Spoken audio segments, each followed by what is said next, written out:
And we head to the ring and tag team match: Bobby Roode, Austin Aries versus James Storm and Jeff Hardy, the TNA World Champion. And this match was, you know, wasn't you know, if you're into the star rating or 4 star 5, but it was good. It was good for what it needed to be. And anytime James Storm gets that hot tag, James Storm, the Tennessee Cowboy. I love James Storm's offense. It's got a mix. It's a hybrid of a little bit of brawling, flashiness. You know, I just like James Storm. I like all four guys, and their in ring work in the ring, and but unfortunately the match will end by disqualification thanks to Austin Aries clocking Jeff Hardy in the back of the head with the belt. Oh, but before that, I forgot. Let me before that, Christopher Daniels got involved to get got James Storm distracted, which left Jeff Hardy by alone.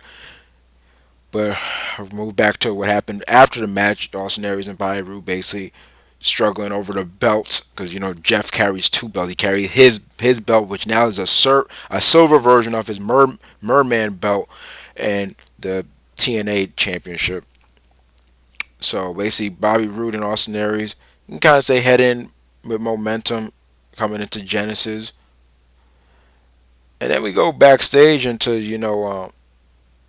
see Matt Morgan and Jordan. And I thought we would at least get through a show without Jordan Ryan. Personally, I'm not that much of a fan of this guy. I find this guy very creepy, just like I do Brad Maddox.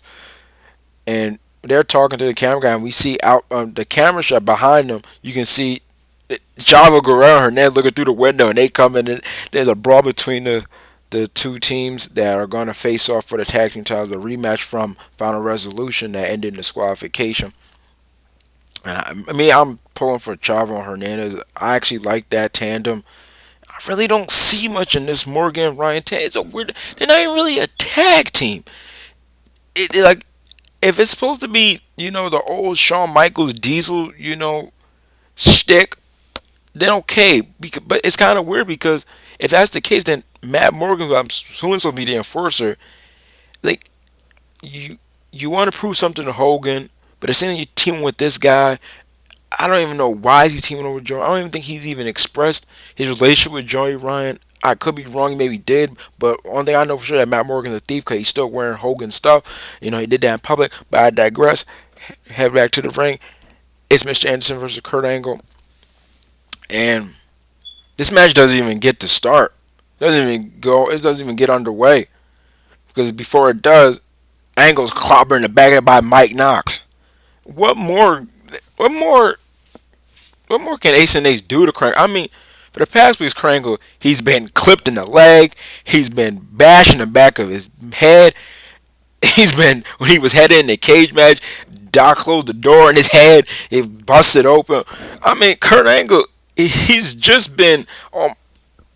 I've never seen Kurt Angle just be somebody's whipping boy for these past weeks. He's like good lord. I've never seen Kurt Angle in this state. But it leads to Sting going against Mike Knox, and Mike Knox's first match on um on national base television since his WWE days. Match was okay, pretty. It wasn't the fastest paced match, but not every match has to be fast paced to be good. But it was okay for what I thought of it. But Sting picks up the win with a hard Scorpion Death Drop, and then proceeds to give Mike Knox a piece of Ace and Ace old medicine. He takes the ballpoint hammer and he bam, just like Doc did to him, crashes right over his wrist. But as soon as he's about to go for the next one, Devon and Ace and Ace stop when we see that they have Brooke Hogan hostage. They're holding her hostage. You know, you better not do it. You better not do it, Stinker. And cause Sting, he did vow, he did make a promise to Hogan that he would protect her. But next thing you know, Bully Ray who we thought was suspended. That's the thing, he was suspended, but he comes rushing out with his chain, and he actually chases Ace and Ace off, and actually gets Brooke back. And then, like our brother said, here, oh, now here's Hogan. We see Hogan come up the stage with his smug look, and I'm like, so now you come.